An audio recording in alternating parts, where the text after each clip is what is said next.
इस जगह पे एरिया ऑफ क्रॉस सेक्शन क्या है A1, वेलोसिटी क्या है V1, P1 इधर लिया हमने, इधर P2 लेते हैं और यहाँ पे P2 के साथ प्लस में हमने ले लिया 1/2 रो V2 का स्क्वायर और यहाँ पे ले लिया हमने प्लस में रो GH2 कि यहाँ पे लिक्विड क्या होगा ना, इसके अंदर राइज अप होगा। राइज अप होने के कारण क्या है, तो A2 का होल स्क्वायर माइनस A1 का होल स्क्वायर अपॉन में A1 का होल स्क्वायर, ऐसा कर लेते हैं। वेंचुरीमीटर क्या होता है, इसका हम यूज करते हैं रेट ऑफ फ्लो को मेजर करने के लिए। रेट ऑफ फ्लो को मेजर करने के लिए, रेट ऑफ फ्लो को मेजर करने के लिए हम यूज करते हैं वेंचुरीमीटर का। Rate of flow of liquid को मेजर करने के लिए करते हैं, या फ्लूइड को मेजर करने के लिए करते हैं, फ्लूइड को।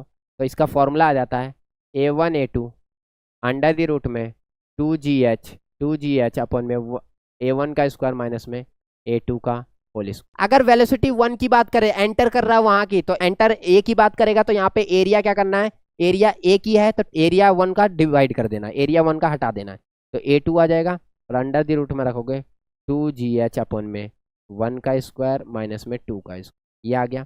अगर V2 का अगर निकाल रहे हो वेलोसिटी तो A1 का रखोगे 2GH अपॉन में A1 का स्क्वायर माइनस में A2 का स्क्वायर। तो ये रेट ऑफ फ्लो को निकालता है, rate of flow of liquid को निकाल के देता है वेंचुरीमीटर।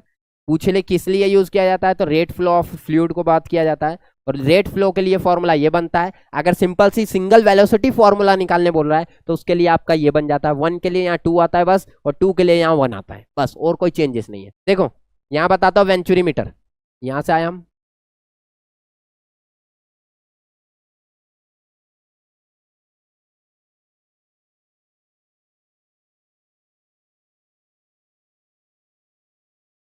लिक्विड का स्ट्रीमलाइन फ्लो करना है, इसमें भी ऐसे जाएगा, स्ट्रीमलाइन फ्लो कर दिया हमने, ठीक है। अब स्ट्रीमलाइन फ्लो हुआ है लिक्विड का, तो हम क्या देखेंगे कि यहाँ पे लिक्विड क्या होगा ना, इसके अंदर राइज अप होगा। राइज अप होने के कारण क्या है, सरफेस टेंशन आप जानते हो, प्रेशर का डिफरेंस जानते हो, इसके अंदर लिक्विड होगा वो क्या होगा, राइज अप हो जाएगा। और इसमें भी लिक्विड क्या हो जाएगा आपका, राइज अप हो जाएगा। क्या हो जाएगा, राइज अप।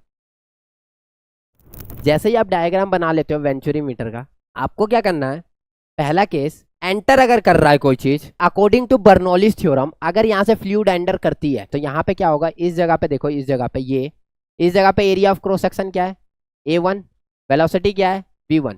इस जगह की बात करूं मैं ये, तो ये भी हॉरिजॉन्टल है, इस जगह पे एरिया ऑफ क्रॉस सेक्शन क्या है A2 मान लो, और वेलोसिटी मान लो V2, है ना, V2 मान लो, ठीक है।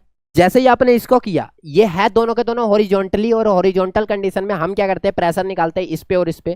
तो हमने प्रेशर इस जगह पे निकाला तो वो निकला प्रेशर P प्लस में 1/2 रो V1 का स्क्वायर प्लस में तो रो जी एच, इसका जो कैपिलरी जा रहा है वो H1 हाइट, इसका हाइट जो जा रहा है H2 इजिकल्स 2 आ जाएगा। P1 इधर लिया हमने, इधर P2 लेते हैं और यहाँ पे P2 के साथ प्लस में हमने ले लिया 1/2 रो V2 का स्क्वायर, और यहाँ पे ले लिया हमने प्लस में रो GH2।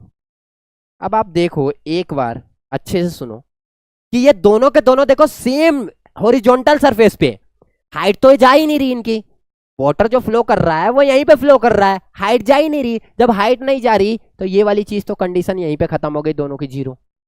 ये एनर्जी तो पोटेंशियल एनर्जी तो दोनों की खत्म हो गई, क्योंकि हाइट में कोई चेंज नहीं है, पोटेंशियल एनर्जी खत्म। बचा क्या, प्रेशर एनर्जी और ये वॉल्यूम, है ना। तो प्रेशर और वॉल्यूम बचा, तो प्रेशर दोनों इधर लिया हो तो P1 माइनस में P2 हो जाएगा, और इसको उधर लेके चल जाओ तो ये हो जाएगा 1/2 रो V2 का होल स्क्वायर माइनस में 1/2 रो V1 का होल स्क्वायर, है ना। हाँ, अब देखो P1 माइनस में P2 जो है वो आ गया 1/2, कॉमन निकाल लो रो के, ब्रैकेट में बचा V1 का होल स्क्वायर माइनस में V2 का होल स्क्वायर, ये आ गया। अब according to continuity, equation of continuity, according to equation of continuity, ठीक है, इक्वेशन ऑफ कंटिन्यूटी क्या कहता है, A1 V1 is equals to A2 V2। इसको इधर लिया था V1 को, तो V1 माइनस में V2 हो जाएगा और A2 बाय में A1 हो जाएगा, A2 बाय में A1। V2 निकाल लेता हूँ कॉमन, 1/2 रो V2 का होल स्क्वायर, ब्रैकेट में बच जाएगा V2 निकालते ही, V1 बाय में V2 का होल स्क्वायर माइनस में 1, V2 कॉमन निकालते ही ये बन गया। अब P1 माइनस P2 तो P1 माइनस में P2 ऐसे ही रहने देता हूँ, ये आया है। अब देखो V1 by V2 A2 by A1 के बराबर है, तो इसकी जगह पे A2 बाई A1 रख दूं।